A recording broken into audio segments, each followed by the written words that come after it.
8, 1945, as everyone knows, the Second World War was over, and Nazi Germany capitulated, the Holocaust was over, and this is very symbolic that we have this session today, because from my personal point, and I work in the area of the Holocaust for many years, since I work for the Shoah Foundation at some point under Michael Birnbaum's management, and after that at the Museum of Jewish Heritage in New York.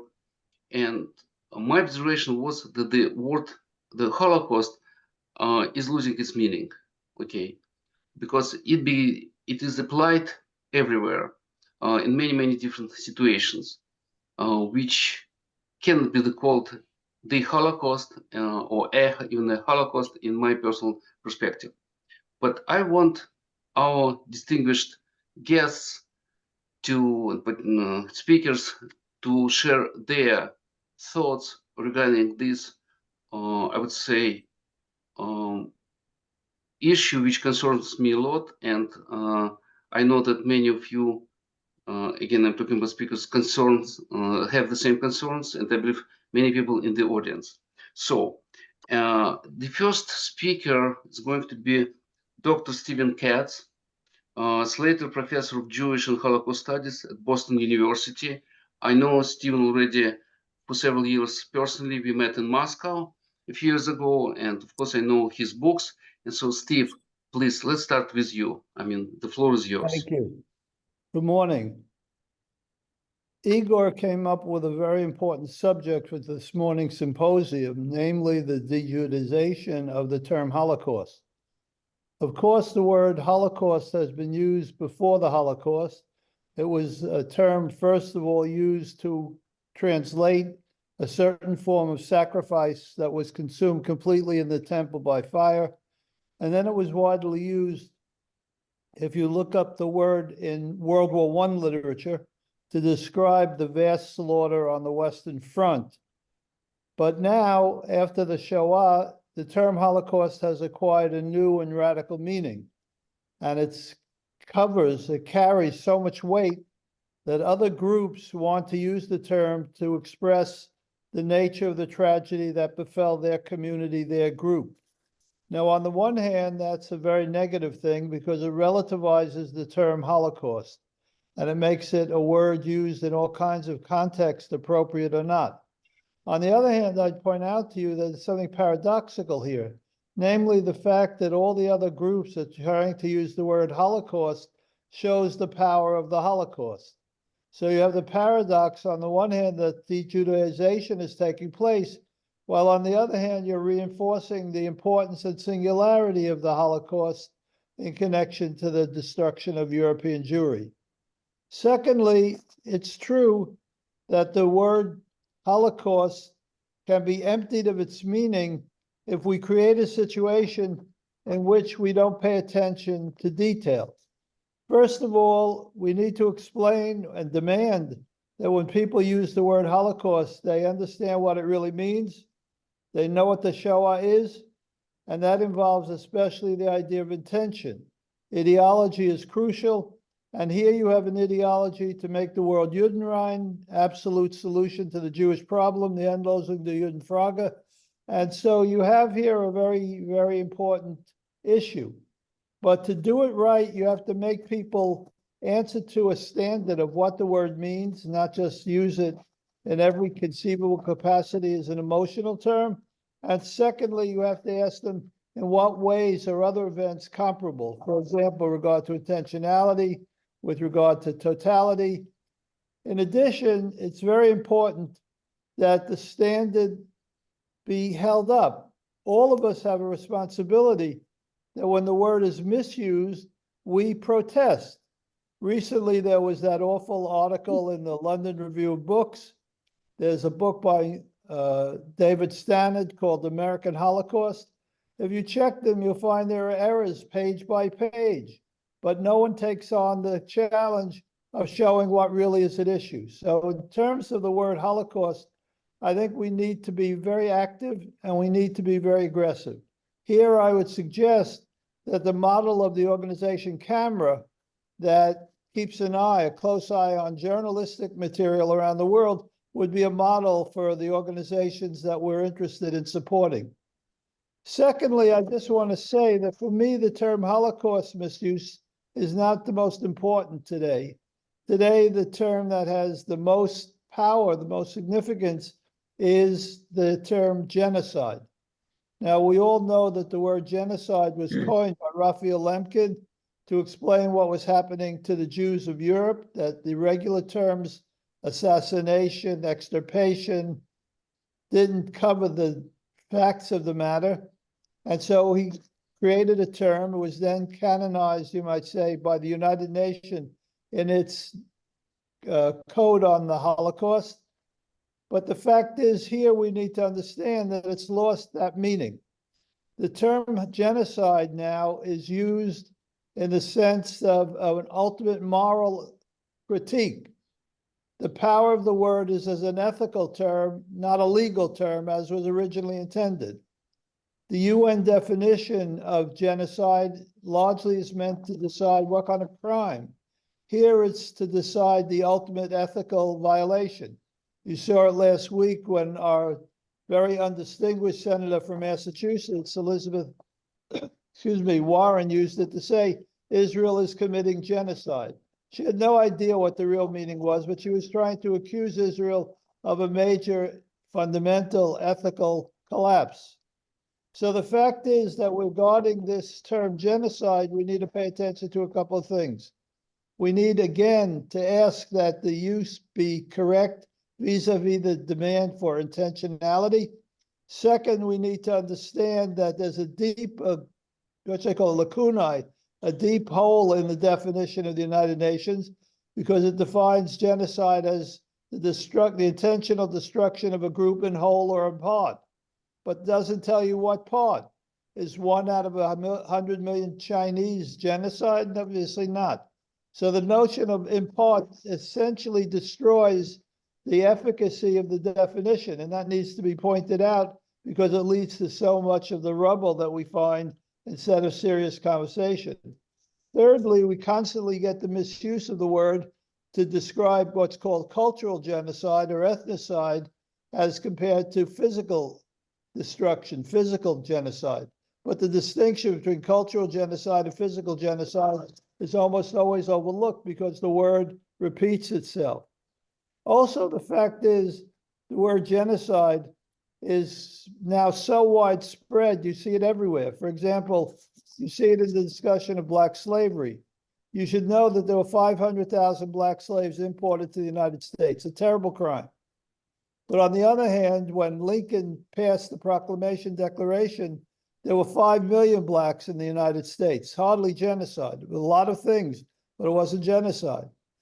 The criticism of Andrew Jackson when he supported the Trail of Tears, as it's called, the forced migration of 5 southern tribes, Indian tribes, out to the west, the creation of Oklahoma as Indian territory, is described as genocide regularly. But it's a nonsense, because in fact, Andrew Jackson's terrible actions, and they were terrible, and there was loss, was in order to keep the Indian people in existence. It was anti-genocidal, because he knew he had to save them from the Southerners who wanted their land and would have murdered them if they had not been moved out to Oklahoma territory and Arizona.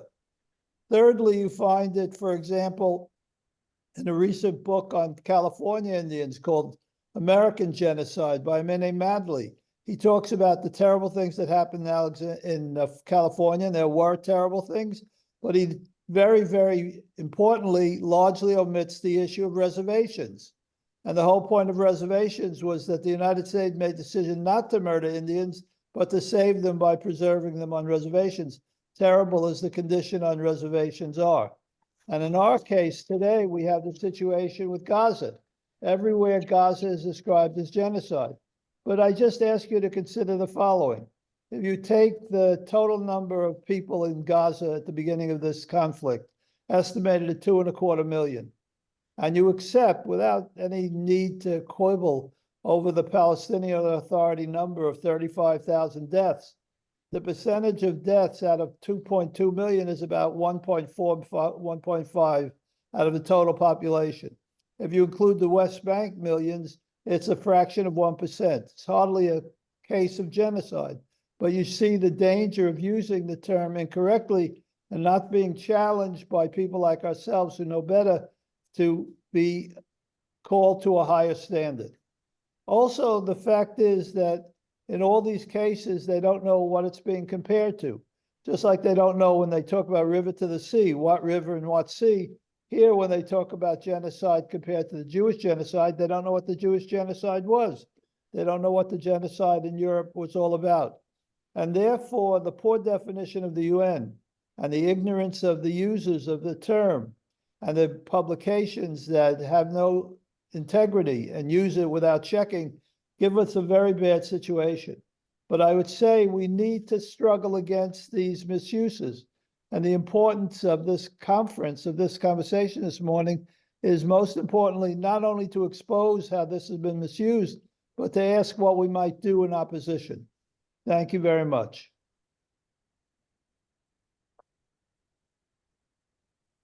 Igor, it's yours. Back to you, Igor. Igor, you're on mute.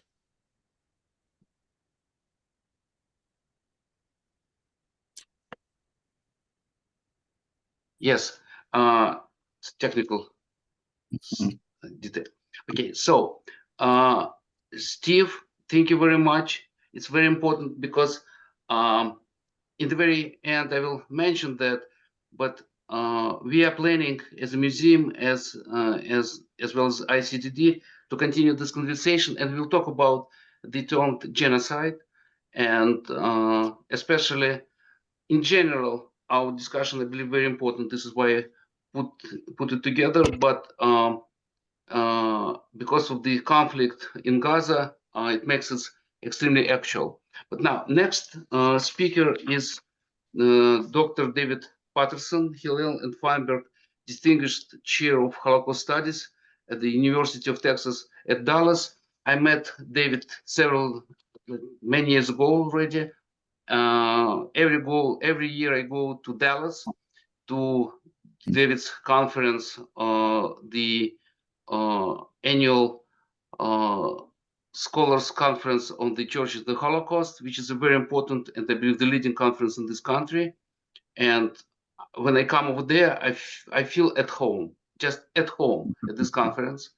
And I really admire David for his work in this area and for his effort to have this conference, for this conference to get a permanent house, a permanent home, which is now at the University of Texas at Dallas. And David, please, the floor is yours. Thank you. Thank you, Igor. Thank you, Stephen, for your deep insights and analysis, as usual. One of the things that struck me when I was listening to Stephen's remarks about the word Holocaust, we have here a de-Judaizing not just of history, but a de-Judaizing of a word. And perhaps the word Holocaust is more easily de-Judaized than, say, Shoah or Churban or the German Judenvernichtung, the annihilation of the Jews. We know that one of the features of the Holocaust entailed was to tear meaning from words, tear meaning from the words of mother, father, child. The Nazis murdered not just mothers, fathers, and children, but the very meaning and notion, idea of a mother and a father and a child. So this is part of the Nazi project, as when you tear the Jew from the event, you tear meaning from the word. My friend who is on, Alvin Rosenfeld, has an excellent book called The End of the Holocaust that I turn to frequently, in which he describes the situation of de-Judaizing or relativizing, minimizing as producing what he calls a less tragic history, a less tragic version of history, which, as Alvin points out, is still full of suffering, but and this is crucial, it is relieved of its weightiest moral and intellectual demands. And I would underscore it's relieved of its moral demand. The process of de-Judaizing the Holocaust, as those of us in academia know, has found its way into many quarters of academia. It has produced, in many cases, what I describe as Holocaust studies without the Holocaust. And I see it among people who present themselves as Holocaust scholars, relativizing and thereby de-Judaizing the Holocaust. And of course, the so-called postmodern way of thinking about history contributes to this project. It's a history in which, as I ask my students, tell me in your history classes, are you ever told that there is no history, there's only narrative? And they say, yes, that's the view. So it becomes very easy to remove the Jew from history if one narrative is as legitimate as another, right? It's removing the Jew from this history is a way of removing the weightiest of the moral and ethical demands, removing the figure that, in the words of Levinas, troubles good conscience. So many of us seek to eliminate the Jew from our thinking about the Holocaust. Many who are engaged with Holocaust studies, in my experience, are not particularly engaged with anti-Semitism, for example. I think de-Judaizing the Holocaust is a form of anti-Semitism. Hitler allegedly told his friend Hermann Rauschning that his ultimate aim, this is in the 1920s, supposedly, was to destroy the tyrannical God of the Jews and his so-called life-denying 10 Commandments. I think getting rid of the Jews is a way of getting rid of the millennial teaching and testimony that the Jews represent by their very presence in the world. It's a way of getting rid of God, if you will, and the absolute responsibility that is posed upon us, the weightiest of the moral demands, as Alvin says. It's a way of silencing the first question put to the first human, where are you? It's a way of silencing the questions put to the first human's firstborn. Where's your brother? And what have you done? It's a way of turning away from the faces of the slaughtered Jews through whom these questions resound. Where are you? Where's your brother? What have you done? What do you stand for? What will you refuse to stand for? What will you make of us? Elie Wiesel and Primo Levi, independently of each other, describe the Holocaust as a war against memory. De-Judaizing the Holocaust is a way of becoming complicit in the war against memory by burying the Jews in the meaningless category of victims in general. It renders all the victims faceless.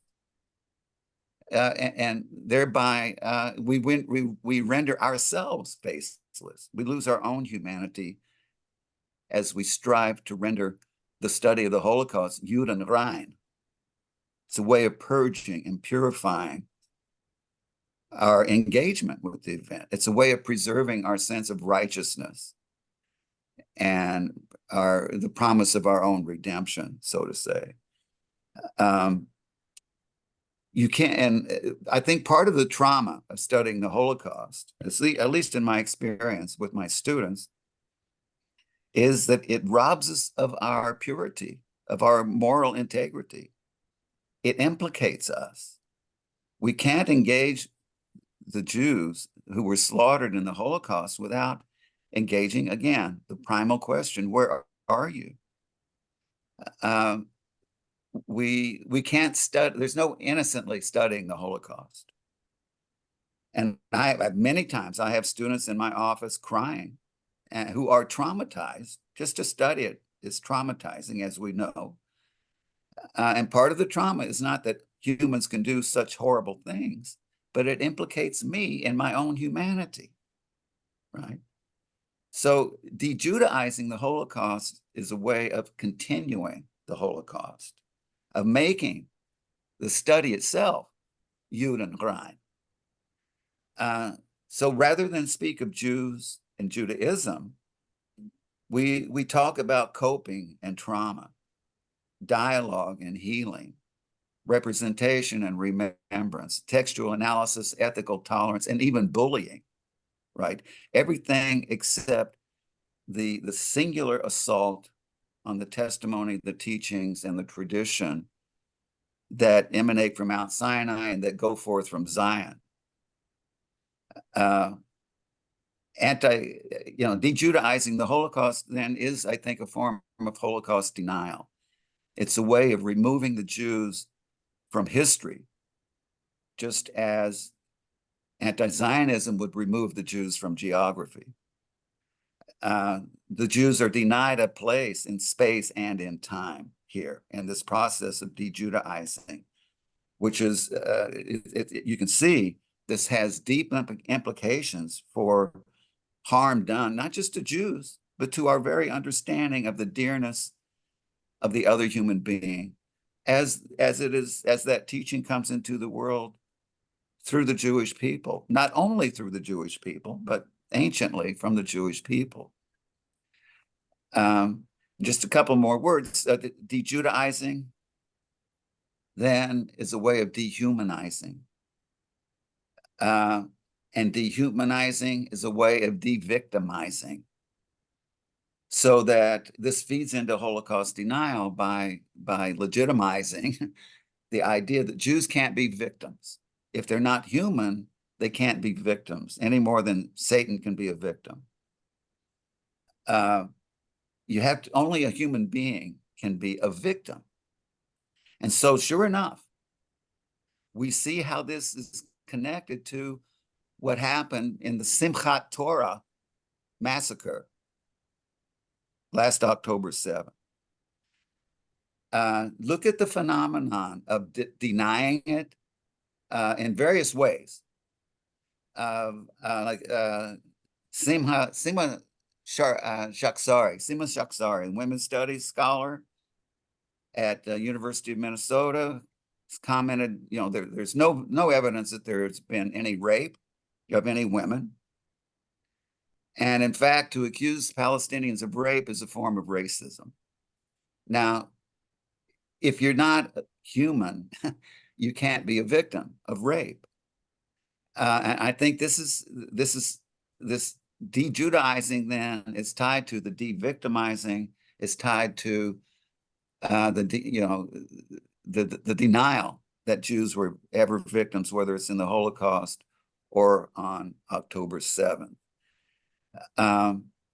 So this has a lot to do with how we understand God, world, and humanity, to use Rosenzweig's categories, God, world, and humanity, how we understand who we are, how we understand what must be done, how we understand our responsibility, our meaning, our mission, what we are summoned to do, the task that we're summoned to perform.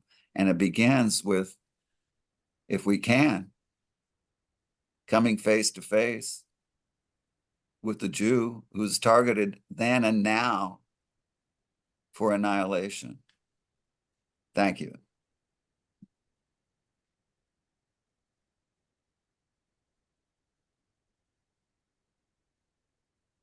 All right, Igor, please unmute yourself. Yes. Okay. David, thank you very much for your analysis, and especially it's a very important point for the academia belief about the Holocaust studies without the Holocaust. And we see this tendency, which is, I believe, very, very, I would say even dangerous. And you already explained to us what is the problem and what is the danger. So next speaker is Dr. Dina Parat. I knew about Dina before, we met today. And Dina is professor of Tel Aviv University and Yad Vashem. And she's in Israel right now. And she will tell us her perspective on this important subject which we are talking about. Dina, please, it's your floor. Yeah, please go ahead and unmute yourself. Okay. I did. Okay, great. Okay. Can you see and hear me? Yes. Yes. Okay. Okay. Thank you, everyone.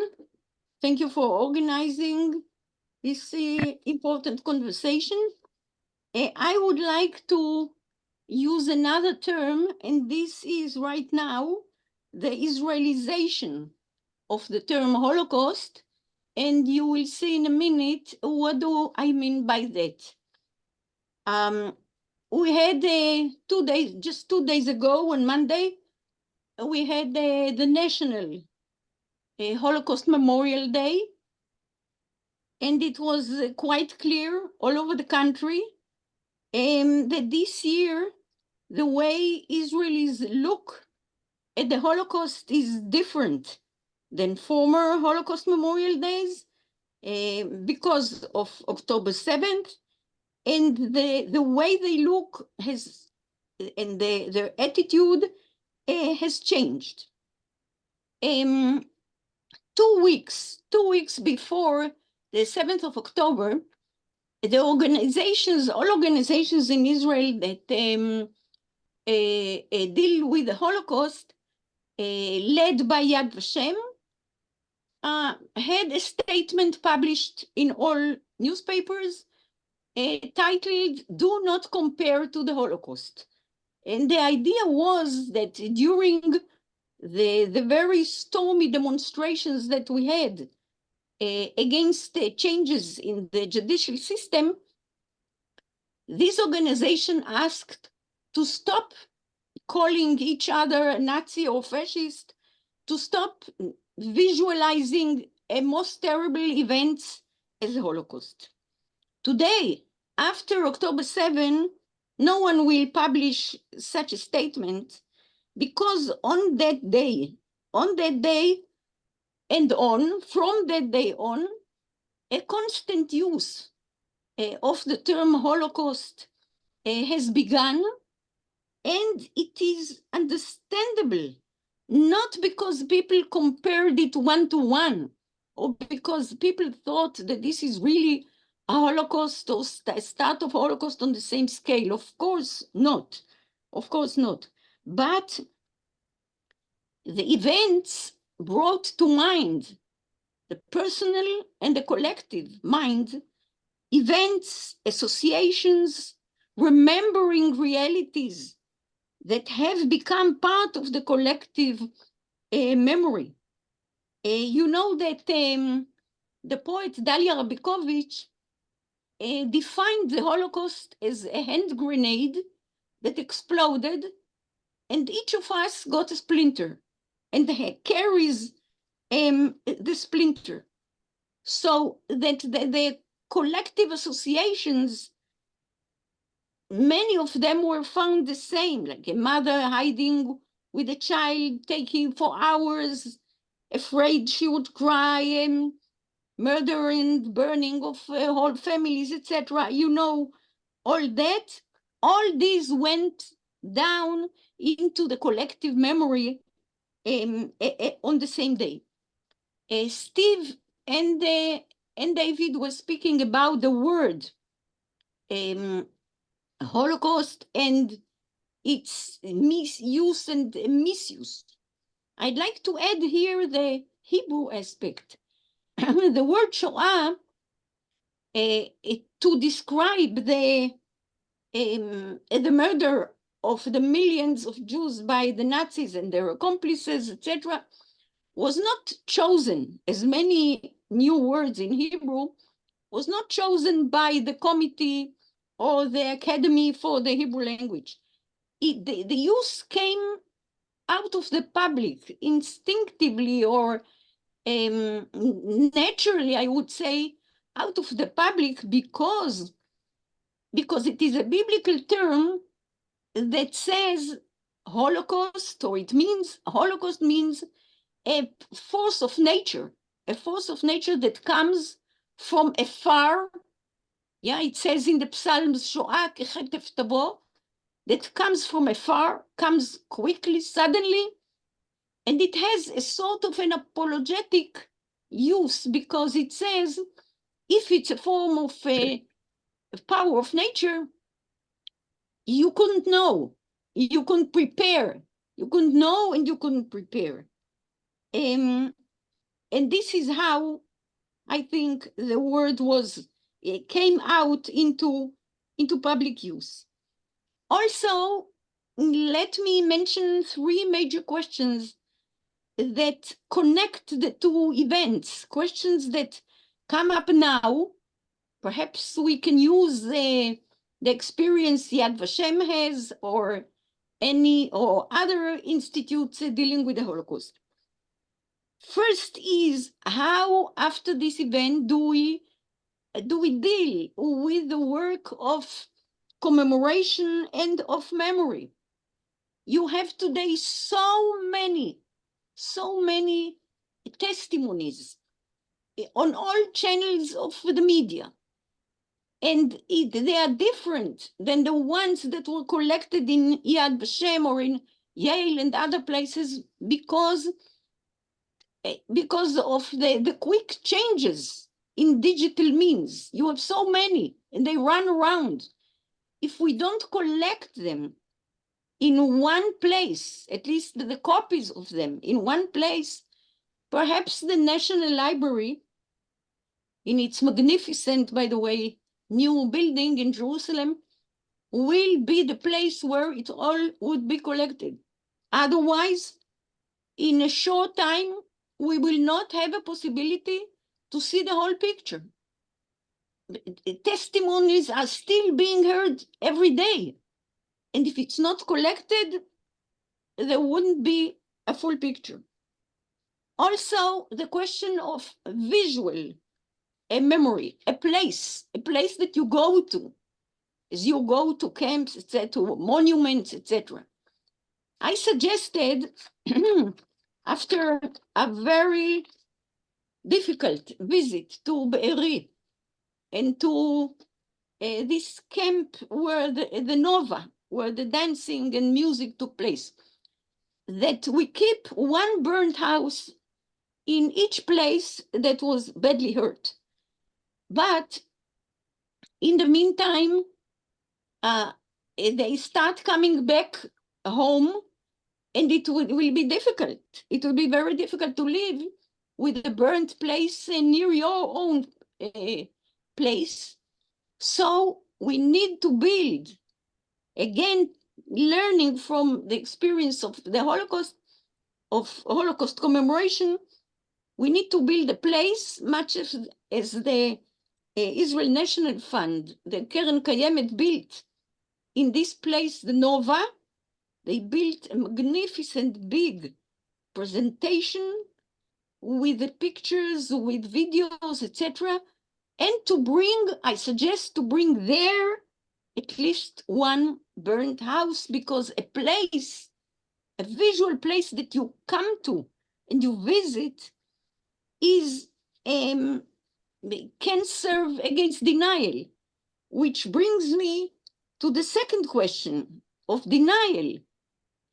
I don't have to tell you who deal with these issues all the time that the bigger the crime, the bigger the denial. The bigger the crime, the immediacy of denial, because denial may take off the punishment, may push off punishment. Denial, there was no crime, then no punishment is needed. And before we could turn around, denial of the events of the 7th of October began, and as Steve correctly said, the event turned not as a reaction to what happened on October 7, but that's a genocide. And the events of 7th of October are now out of speeches, demonstrations, etc., then that you could hear, especially on the academic radical left, because it's difficult for them to admit whom they were supporting along the time and proved to be the murderers and rapers that they proved to be. A third question is it okay? Is it okay to celebrate Purim and Pesach and next week Independence Day, to celebrate after a big, big disaster? The same question was asked during the Holocaust. Here in the land of Israel, on Mount Scopus in the Hebrew University, the students asked themselves before Purim, is it okay to have a Purim festival? We've just known it was 1943, a few months after it was announced formally that the killing is systematic. Is it okay? What about the dancing festival in the Dalia kibbutz? But they did. There was a festival in Purim and there was a dancing. And here again, now you have these two, I would say, two ways of life, two aspects, living one side by side of the other. One is mourning and grieving and being angry and celebrating and living as much as you can your full life alongside, even as a matter of dafka, of living life as a purpose of showing resilience. Now, and if we're speaking about resilience, let me also tell you the following.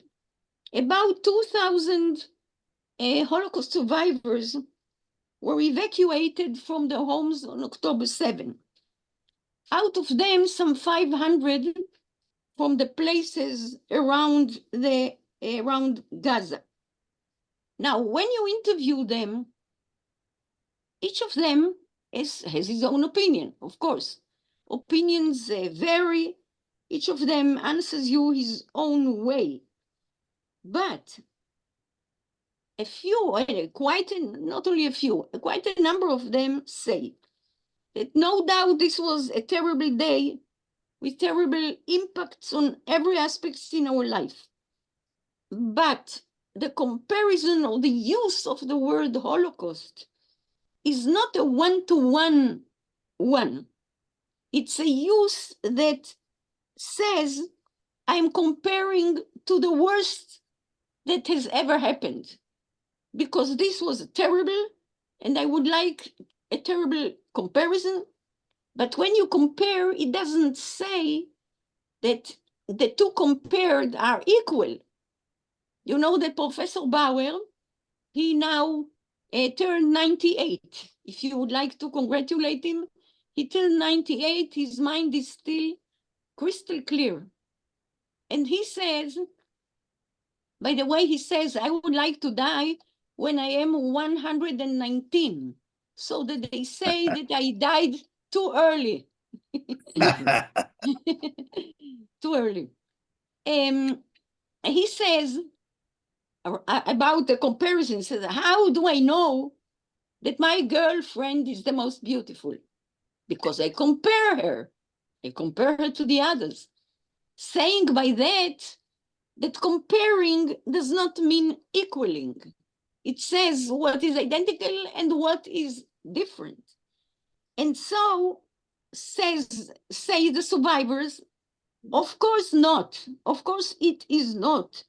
And one of them gave me the following account. He made an account, a calculation, and he said, on October 7, 1,200 citizens were murdered. He did not include soldiers, police, etc., because in the Holocaust, only Jews were murdered as civilians. 1,200. In order to reach 6 million, he said, you need 5,000 days in which, in each of them, God forbid, 1,200 should be murdered.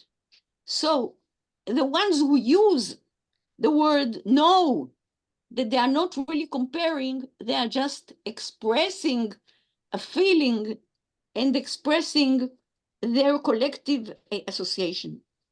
Another one spoke about another survivor, about a terrible day he had hiding, losing family, hiding, fearing for his life and his family.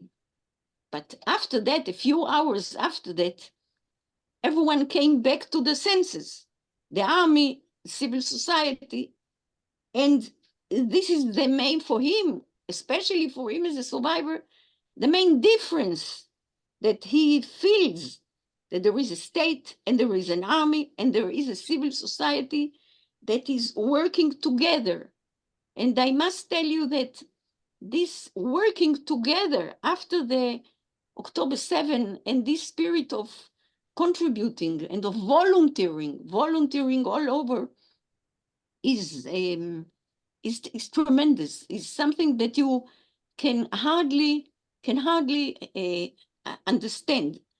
I was just about to volunteer to take care of soldiers who were wounded and lost a limb, because my father did many years ago, and he handled and lived full life.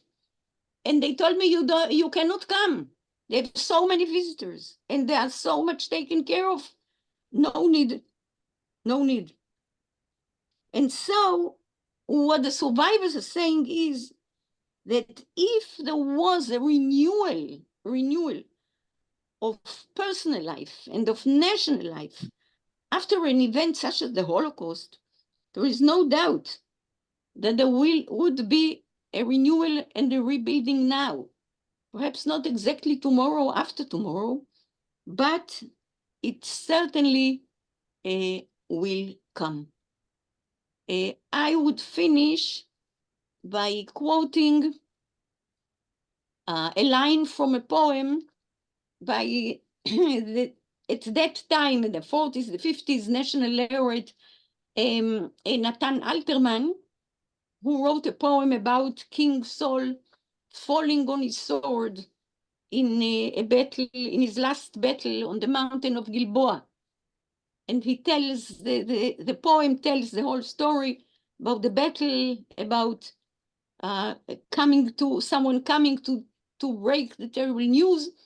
But what Alterman says, "Achsheva yakum ha'am im admato yuvas," which means the people, the nation, will come up and rise up again 7 times if it was first defeated on its own land. That's it. Thank you. All right. Thank you very much, Dina. And Igor, over to you. And please remember to post your questions or comments in the chat. Okay, Dina, thank you very much. It was very moving conversation, presentation, and thank you for your insights and also telling us what's going on in Israel and your thoughts and how it's important to keep this memory and how the society in Israel changed since October 7th in regard to the Holocaust. So the next speaker is Alvin Rosenfeld, professor of English and Jewish Studies, director of the Institute for the Study of Contemporary Anti-Semitism, Indiana University. Again, I knew Alvin before we met, and we met in Moscow also several years ago at an international conference. And I follow his work in the area of the Holocaust and anti-Semitism, which is very important. And Arvin, please share with us your thoughts. Thank you, Igor, and greetings to all of my colleagues online today. It's a pleasure to be with you, even if the subject itself is such a heavy one. If I had to give a title to my brief remarks, it would be something like supplanting the Holocaust or stealing the Holocaust. Steve Katz referred to an article that appeared in the London Review of Books in March. The title of that article was The Shoah After Gaza.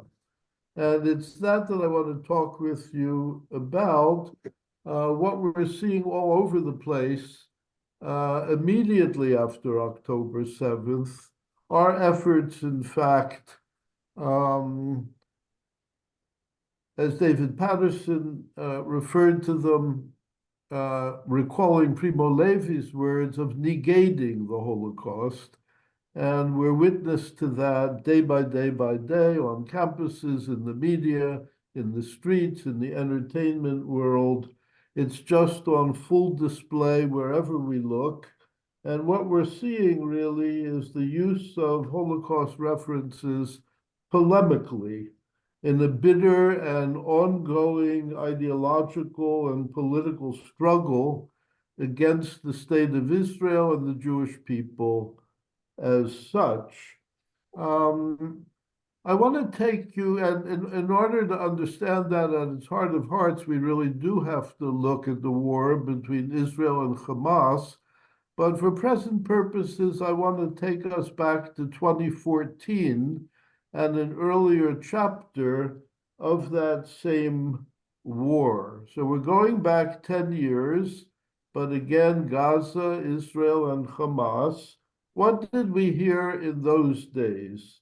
In addition to angry demonstrations all over the place in European cities and in America, we heard slogans such as, quote, Hitler, you were right, and Jews to the gas. References to the Holocaust were a prominent feature then of the anti-Israel invective employed by Palestinian leaders and others who lined up with them in denouncing Israel, and I quote again, as a fascist state, an evil state, a genocidal state, a Nazi state, etc. We're hearing that same language today, but it wasn't invented or created today. It has a history. Mahmoud Abbas used this very language when in 2014 he accused Israel of, quoting him, committing genocide in Gaza. Commenting on the Gaza war at that time, Khaled Mashal, Hamas's political leader, claimed Israel was carrying out what he called, and I quote him, a genuine Holocaust in Gaza, and he charged Israel with, quote, replicating what Hitler did years ago. The Turkish prime minister then is the same Turkish prime minister now, Erdogan. He went him one better, stating that Israel's conduct in 2014 amounted to what he called a barbarism that surpasses Hitler. Many others were similarly unrestrained, some charging Benjamin Netanyahu with being, quote, a descendant of the Nazis who worships Hitler's ways and imitates him in all the Holocausts that Netanyahu has perpetrated, all of that quoted. Others at the time proclaimed Israel guilty, quote, of murdering over 2 million Palestinian children. Needless to say, nothing remotely like that took place. Still others cried out against Israel, calling it a Nazi, sadist, and fascist state for its present. If we call Israel Nazi, sadist, and fascist for its present actions, we are letting it off lightly. one person at the time, again, we're talking about 2014, who was determined to not let Israelis off lightly, is a professor of Iranian studies and comparative literature, Hamid Dabashi, where at Columbia University, writing at the time in August of 2014, Professor Dabashi referred to Gaza, and I quote him, as a concentration camp or an internment camp, and he added the following. Please pay careful attention to his words because they're being echoed today. Quote, after Gaza, not a single living Israeli will be able to utter the word Auschwitz without it sounding like Gaza. Auschwitz, as a historical fact, he continued, is now merely archival. Auschwitz as a metaphor is now Palestinian. From now on, every time any Israeli, every time any Jew anywhere in the world utters the word Auschwitz or the word Holocaust, the world will hear Gaza. So what was happening in Gaza at the time that brought on this extreme, outrageous, really, and altogether off-the-wall language? I remind you that the fighting in 2014 resulted in some 2,100 fatalities, a third to a half of them combatants. Needless to say, that's not the equivalent of Auschwitz. Given the radically disparate nature of what happened in Auschwitz and what happened in Gaza then, and even today, this language, any comparison between Auschwitz and Gaza is simply not credible.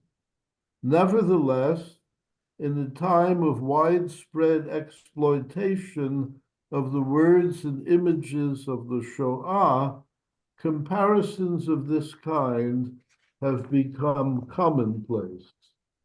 In urging people to hear Gaza whenever the words Auschwitz or Holocaust are spoken, Dabashi goes beyond the now familiar practices of Holocaust relativization and Holocaust inversion, and he creates something of a rhetorical political version of what we know to be replacement theology or theological supersessionism.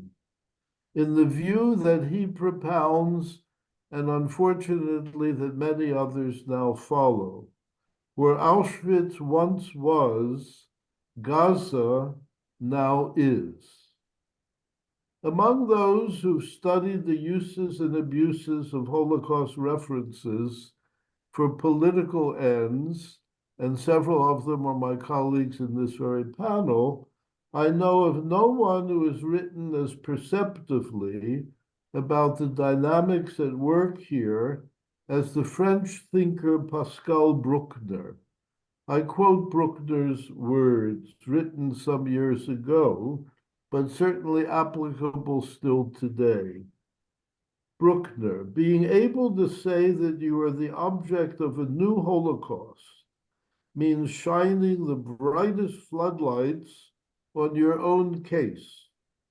It also means purloining the maximum misfortune and declaring oneself its only legitimate owner, expelling all others.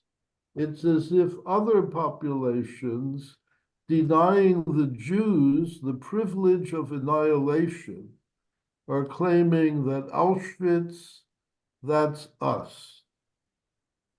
In short, and I'm quoting him still, to put it bluntly, it's now time to change victims. In the contest for the world title of Best Outcast, the Muslim must replace the Jew today.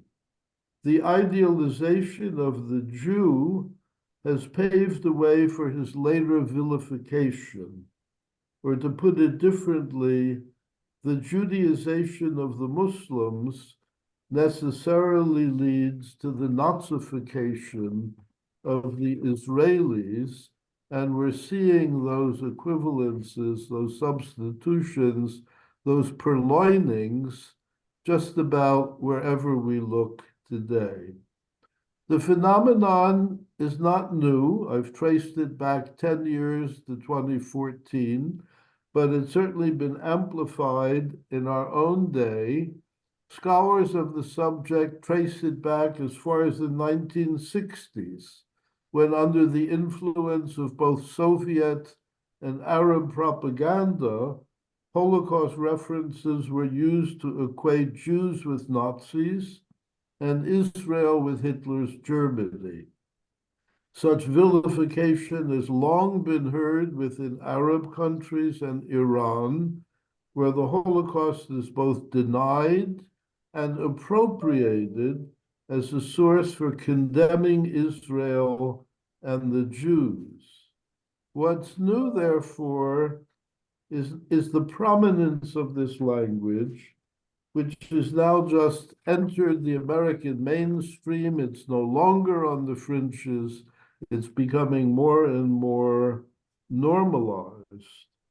The accumulative effect of this repeated recourse to the signs and symbols of the Holocaust to fulfill present-day political aspirations radically dehistoricizes the Nazi persecution and mass murder of the Jews, and it inevitably distorts and erodes Holocaust memory. It also contributes to the revival of contemporary anti-Semitism by evoking the Nazi camps not as warning or admonition, but ominously as precedent. We have our work cut out for us. Thank you so much.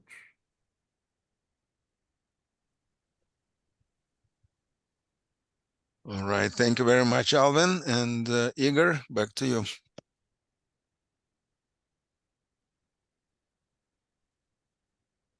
Okay, Alvin, thank you very much, and really, again, for your deep thoughts and analysis, and you remind me my Soviet past.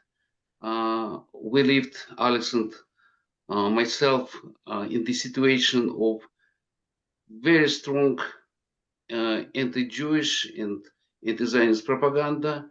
The Soviet Union really created that and spread in the world, and we know this from the first hand, how that, and it was kind of a Holocaust denial in the Soviet Union. There was a taboo topic. Talk about the Holocaust, there were no practical publications, so on and so forth, but it's a very big conversation. And now I would like to introduce our next speaker, Dr. Jonathan Sarna, Joseph H. and Bailey R. Brown Professor of American Jewish History at Brandeis University, Chief Historian, Weizmann National Museum of American Jewish History in Philadelphia, Chair, Academic Advisory and Editorial Board of American Jewish Archives in Cincinnati, Ohio. On the personal note, I know Jonathan for almost 40 years.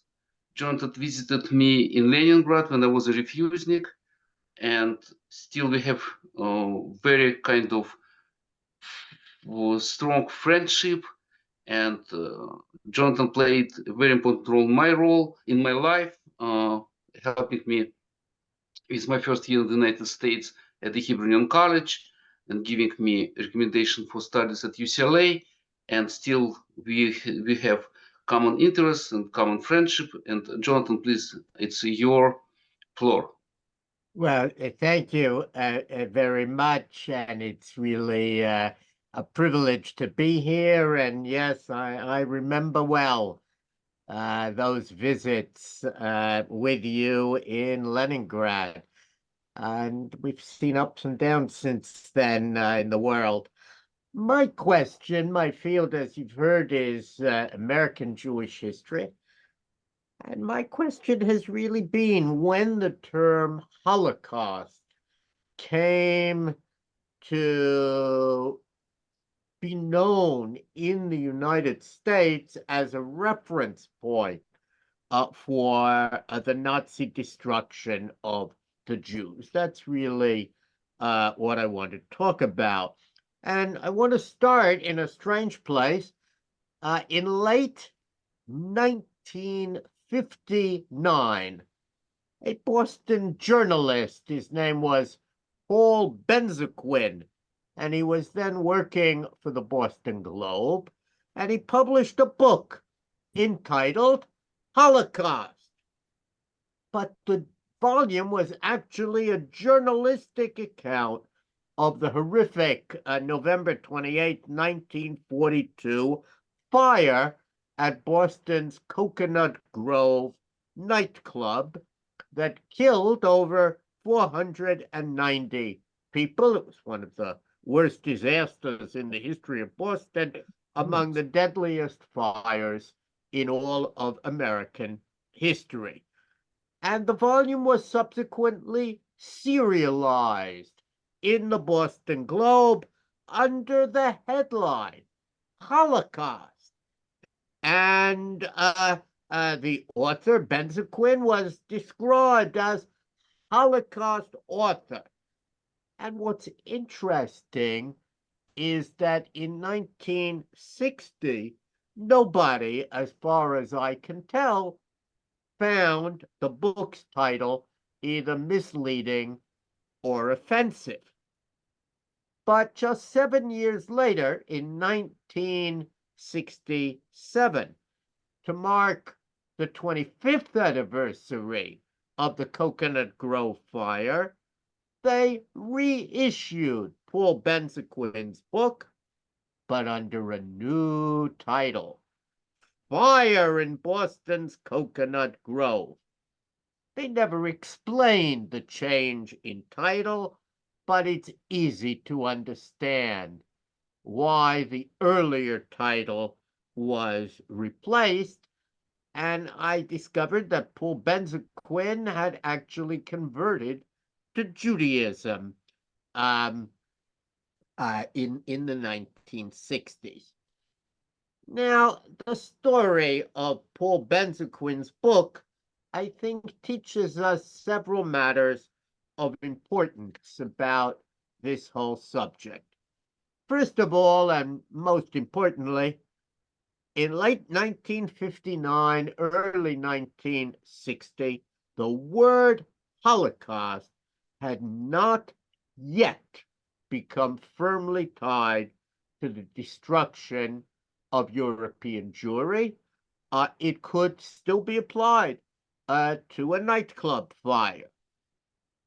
Second, the word Holocaust, although, as we've heard, rooted in the Greek translation of the Hebrew for burnt offering, and at one time used in Christian religious contexts, by the mid-20th century, clearly the term Holocaust had become secularized. If a large destructive fire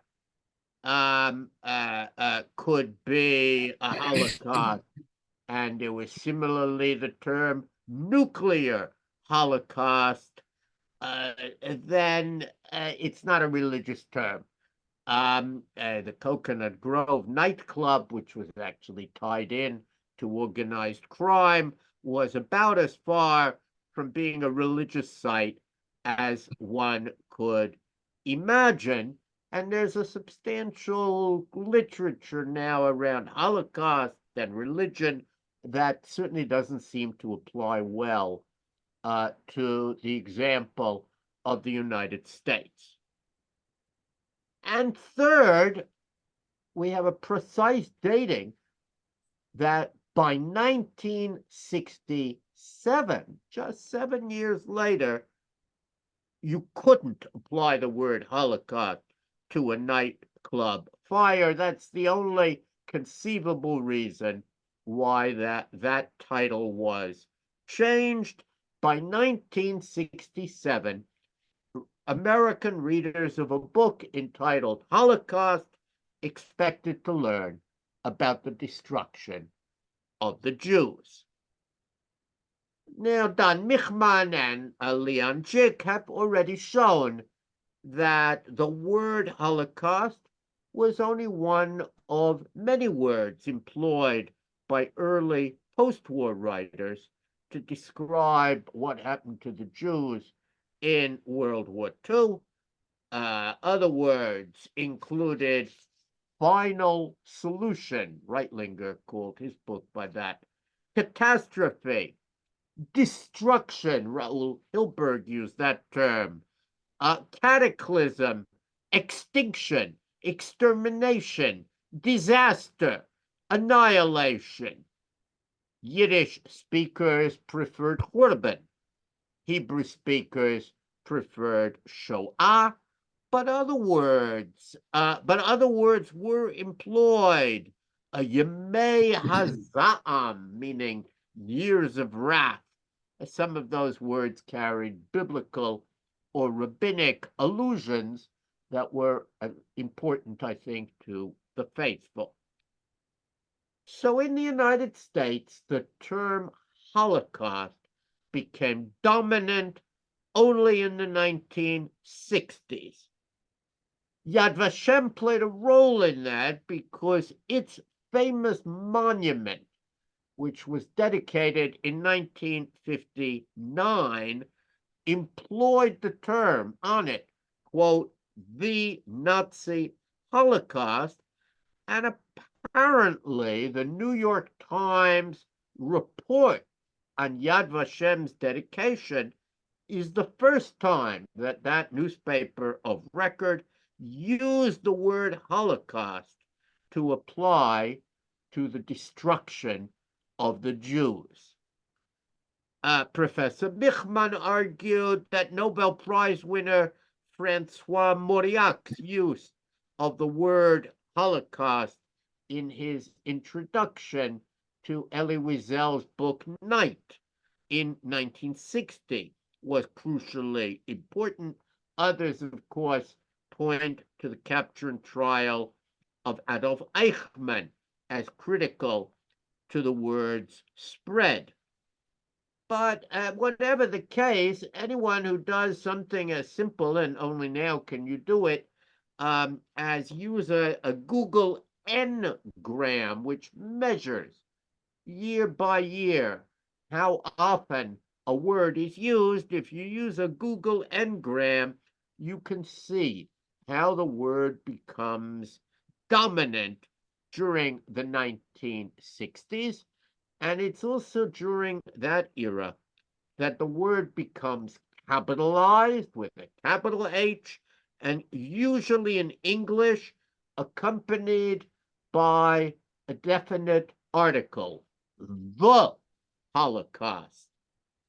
In 1968, the Library of Congress recognized Holocaust, Jewish, 1939 through 1945, with what's called a major entry card, meaning that it became a distinct subject in library catalogs across the United States. And that same year, 1968, saw Nora Levin publish a widely read history entitled The Holocaust, the Destruction of European Jewry.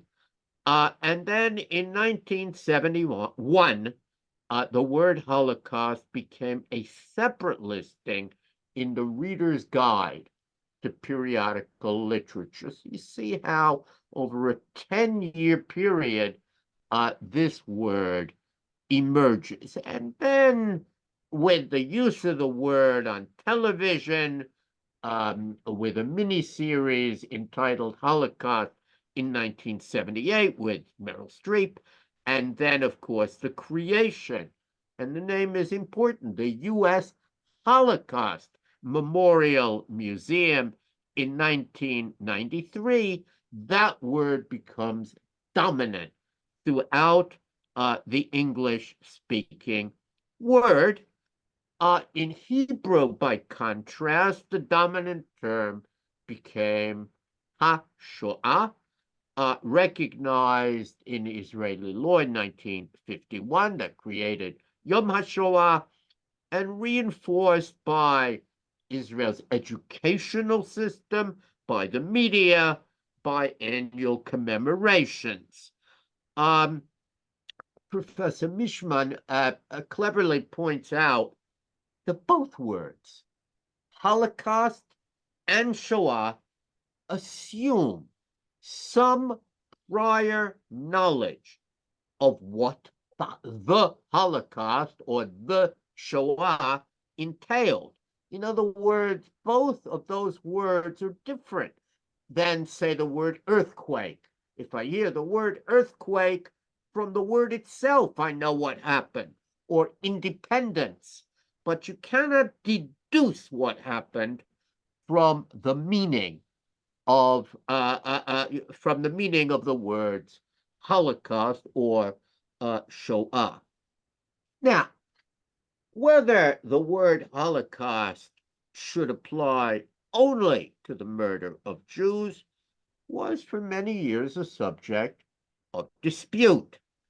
I have to say, I think in some ways it's parallel to the contemporary debate over the meaning of anti-Semitism. Sometimes scholars prefer to talk about meaning than the events themselves, and those debates become really what I call substantive distraction.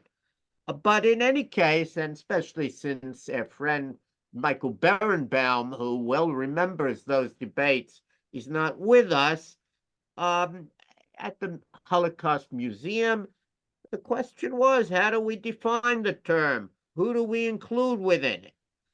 Specifically, there were calls to include within the meaning Holocaust the Roma people, disabled people, gay people, Slavs, Soviet POWs, political dissidents, all of whom were indeed targeted by the Nazi regime. But on the other side, as Professor Katz knows much better than I, were folks who said, no, the Holocaust is about the destruction of the Jews. We should use other terms to recognize other sorts of victims. Interestingly, the Catholic Church, at least some in the Catholic Church, wanted to do the opposite. That is, they wanted to use a Hebrew term, Shoah, the Hebrew term, and apply that to the murder of Jews, and use the English term Holocaust as the broader term for all victims of the Nazi regime. There was a very long and acrimonious dispute on this issue, but since we have a Holocaust museum and it had to make a decision, they adopted really the narrower definition. And you can see it in the Holocaust Encyclopedia online. The Holocaust was the systematic, state-sponsored persecution and murder of 6 million European Jews by the Nazi German regime and its allies and collaborators, period, in addition to perpetrating the Holocaust. Nazi Germany also persecuted and murdered millions of other victims. So they chose the Holocaust for Jewish victims, but acknowledged the millions of other victims, and the museum made that its policy. Today, in the wake of October 7th, when so many assumptions and kind of past things we agreed upon have been upended, settled questions like the legitimacy of the state of Israel have become unsettled in some quarters. Well, we're similarly seeing that settled questions about the Holocaust are likewise being reopened. And some again seek to make the term Holocaust more inclusive, thereby diminishing its Jewish focus. In some universities, there are efforts to replace Holocaust studies altogether with genocide studies, so that the Nazi genocide and a wide number of other atrocities receive equal attention. Some, it seems clear, seek, and we've heard it with much more evidence from Professor Rosenfeld and others, they want to efface the memory of the destruction of 6 million Jews all together. And it's a very serious problem. I hope this history kind of puts into focus how things moved in the United States. In researching this talk, I went back to that book by Paul Benzequin. I noticed suddenly the book has been returned to print, republished in 2023. You can find it on Amazon. But indicatively, I think, his story of the Coconut Grove fire has gone back to its original title, Holocaust, suggesting that the settled question of what the Holocaust should cover and mean is no longer as settled as it once was. And that's very sad. Thank you very much. All right. Thank you so much, Dr. Sarner, for this insightful presentation. And we're still waiting for, hoping that Dr. Berenbaum can join. It looks like he's a few minutes away. In the meantime, let me just, this comment, a couple of comments in the chat, and that you should be able to see them. And that actually aligns very well with what Dr. Sarner just talked about. And the word Holocaust exists for a very long time, before World War II, which, well, obvious. And the usage of the word will continue. For better or for worse, scholars or Jews have no exclusive right over the use of words in any society. So if any presenters can share their insight on this, would be appreciated. All right, and Igor looks like he's on mute. Igor, we were able to, yeah. Yes. First of all, Jonathan, thank you very much for your historical, I would say, explanation how this term, the Holocaust, came to the United States. And it's very important to understand. We need to know historical roots and some linguistical roots. And I believe Stephen Katz started with that. And just I would allow myself a couple of sentences that the use and abuse and misuse of the word the Holocaust is has already started a very, very serious issue as of today. And when we inflate some terms, we come to very bad results. The meaning is lost. And I would like to mention one thing.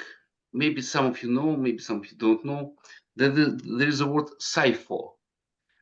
I doubt that many people really know what is cypher. Cypher is the name of the Assyrian genocide in Turkey, which was created by Assyrians. I believe it means sword. And this is a personal name of this genocide. And everything can have a personal name. We humans have our personal names. Many events have personal names, the French Revolution, the American Revolution, so on and so forth.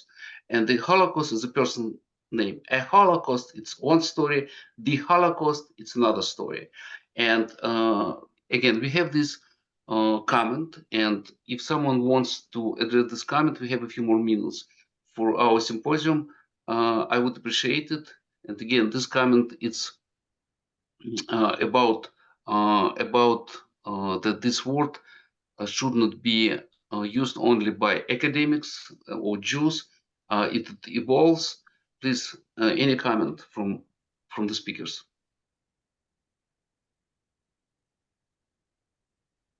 Well, I have a thought. Words have meaning. Words have a history, as Jonathan very astutely laid out. It's because words have a meaning. Our lives have a meaning. It's because words have a meaning. We can argue about the meaning. So it isn't arbitrary. And it's a meaning often that implicates us, that summons us. When Elie Wiesel in Night remembered his first night in the camp, he remembered the Polish capo who told them, you should be comrades, help each other, be there for one another, have faith, and so on. And Wiesel ends that paragraph by saying the first human words. These are human words because they are words that bind human to human. And when words bind human to human, words are bound to a meaning. So the meaning of words can be argued, as we've seen. But the reason we can argue what the meaning is that the meaning is not arbitrary. Thank you, David. Alex, can you hear me? Yes, I can. Very good. So anybody else? Yeah, there is another post, Igor, a couple of posts. So one is, as a student studying Middle Eastern anti-Semitism, how do you think anti-Semitism in the Middle East impacts the view Western countries have on the Holocaust, and what impact does this have on Jews living in this country? So there are really two questions in one, two related questions. So if anyone wishes to address them.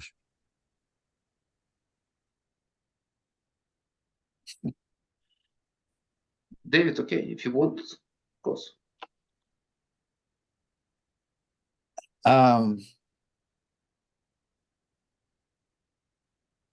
What impact does anti-Semitism in the Middle East have on Jews living in what countries? Middle Eastern countries? Western countries? I think Western countries, there are no Jews in Middle Eastern countries for the most part. So it's yeah, that's right. Not since after 1948, but yes, no, it is a good question. Why should a student at the University of Washington be sobbing and pleading with the U of W administrator saying they want to kill us, protect us, because the Jews have decided in Israel to defend themselves? The Jew is that, and the Jewish people are not not merely or not reducible to a political or ethnic or racial group. I think that the category of Jew has this metaphysical meaning, which by which every Jew is tied to every other Jew. It's similar to Alfred Rosenberg's remark, the Nazi ideologue, that the contagion that poisons the Aryan Geist is not merely Jewish blood, it's Judaism. The ism is in the blood. Every Jew tests Judaism positive. And I think in a similar way, every Jew tests Zionist positive or Israeli positive. So, as it says in the Midrash, the reason Israel is compared to a lamb is when a lamb is injured in one limb, the entire body feels the pain. And we see that playing out in many ways, that the Jewish people with the Torah that goes forth from Zion represent a tradition and a teaching that implicates all human beings as human beings.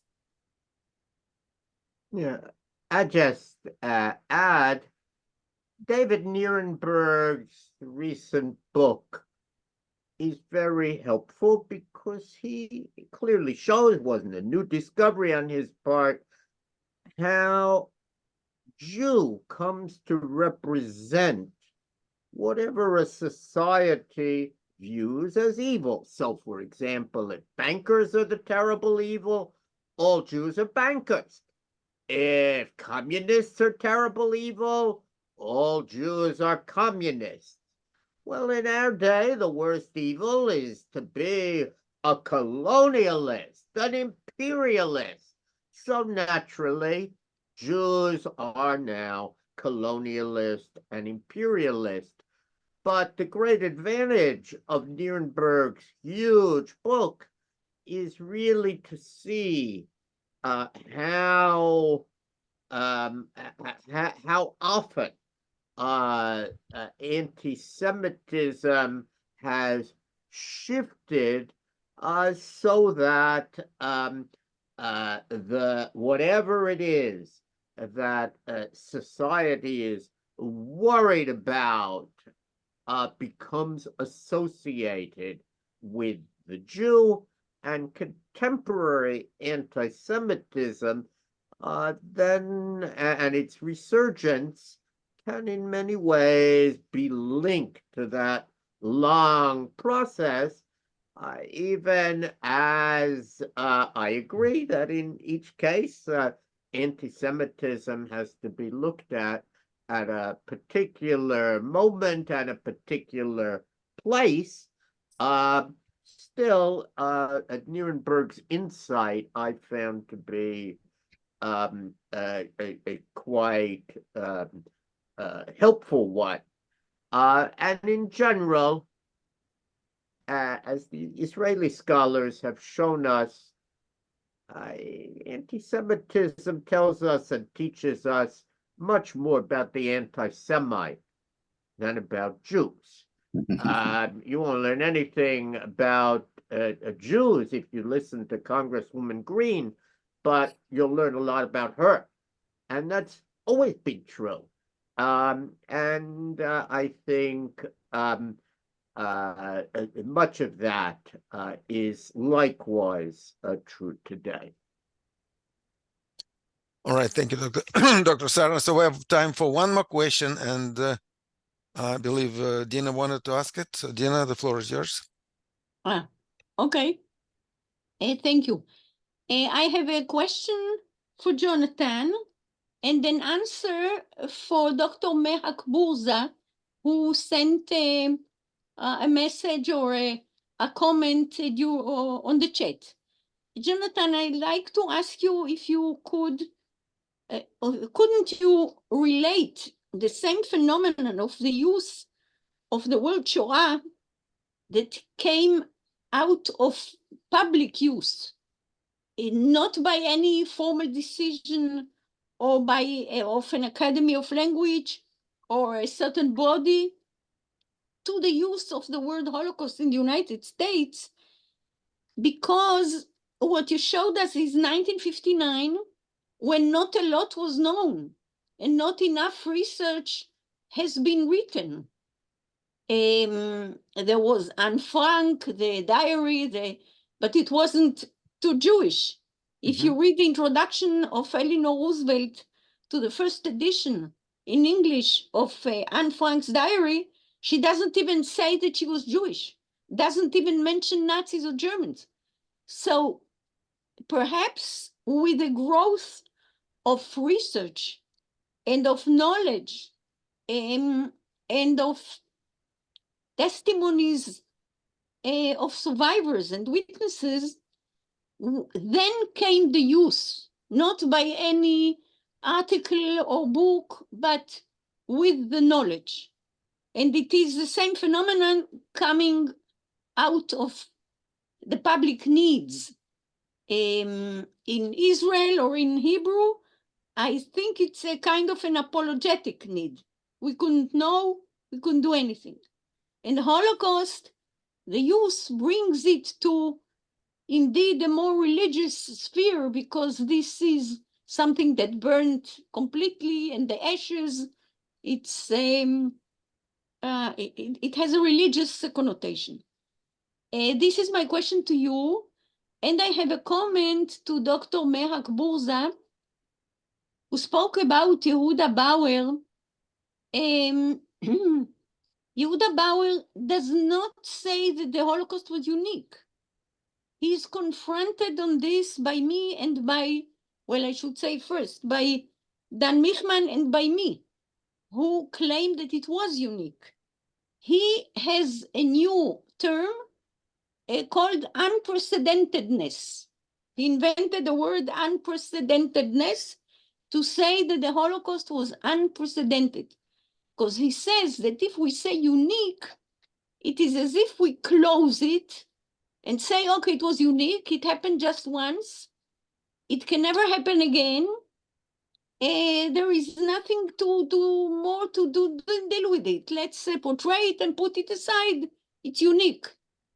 But we do confront him on that, because an event, no event repeats itself. Each event is unique in the way it happened and in its own way. So there is a discussion here that did not end yet, and he has his opinion and we have our opinion. Last word is that Elie Wiesel suggested that we stop using the word Holocaust. He said, let's find another word, because everyone is using it and every group is taking it to portray its own trouble and its own broch, and we should find another word, but it has not been found. So I just say that I think you're absolutely right about the role of the public in the 60s. But my question really is, why did they settle on the word Holocaust rather than catastrophe, destruction, Hurban, cataclysm, and so on?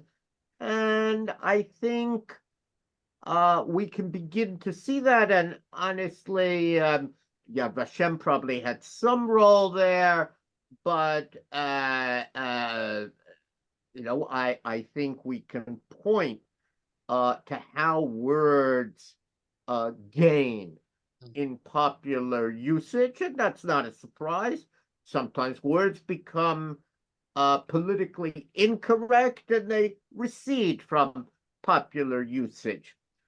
I want to warn against the idea, oh, if only we could come up with another word, because we as Jews know that it doesn't work. 19th century Jews believed, oh, if we change the word Jew to Hebrew or Israelite or Mosaic persuasion, that will be the end of hatred.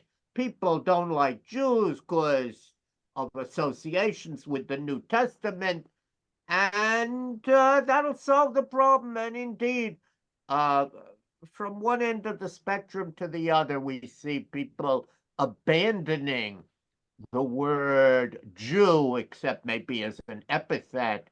The Hebrews, the Israelites. But then in the late 1870s, anti-Semitism emerged in very significant ways. And the Seligman affair led to an important poem by a once well-known writer, now forgotten, named Bret Hart, who wrote a poem which was widely known once, called That Hebrew Jew, which is a reference, he called it Hebrew with an E rather than H, a reference from Shakespeare. And in response to his satire on these different terms, we see Jews returning to Jewish Language Young Men's Hebrew Association becomes Jewish Community Center. The Hebrew War Veterans become the Jewish War Veterans, and that experiment with changing the name is undone, as indeed in Russia.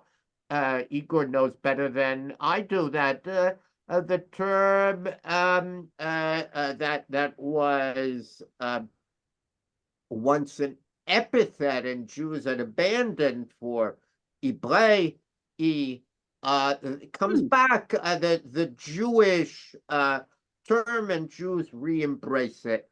I think, for me at least, the lesson of recent Jewish history is that the idea of Mishaneh Shem, Mishaneh Mazal, if you change the name, it'll have an impact, doesn't work very well.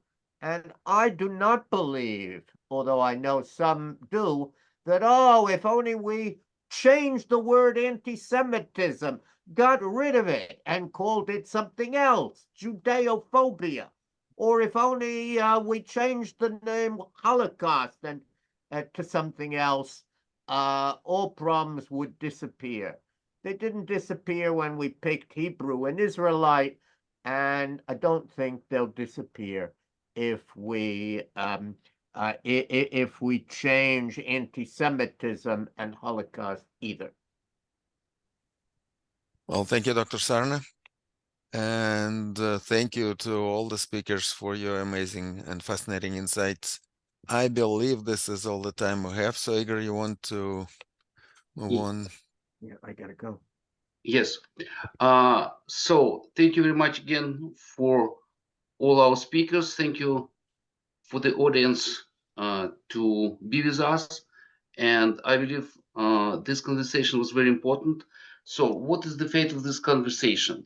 We are going to put this on YouTube for many other people who want to know more, to watch it, to listen to this.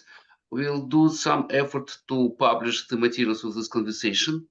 And I believe that this is the beginning of the discussion. We are planning another discussion in the fall with some other speakers, showing different perspectives on this problem. And we want to discuss also how the words genocide, as many of you said, especially starting with Stephen Katz, is used and misused, and ethnic cleansing, and many other terms which have been inflated within the last period of time, maybe a couple of decades. And I believe it's very important because we have to be very precise with our words, and words reflect us, they reflect our thoughts. And when we talk about something, we should know that we talk about the same thing. So in any event, again, I very much appreciate all of you participating here, your time, your effort, your thoughts, your opinions. Thank you very much to the audience. And please, if you have any questions or comments, you can, I'm talking about the audience, send this to the museum. You have the email, and we will forward them to the speakers and get back to you with their replies. Otherwise, thank you very much. Have a good day, evening. We have people from all over the world. We have people from Europe, from Greece, from Germany, from Russia, of course, we have people from Israel, from the United States, from everywhere. Again, I'm very, very, very happy that we had this conversation and believe it's the very beginning of the very important discussion. Thank you. Thank you, Igor. Right. Good to see all of you. Okay. Thank you, everyone.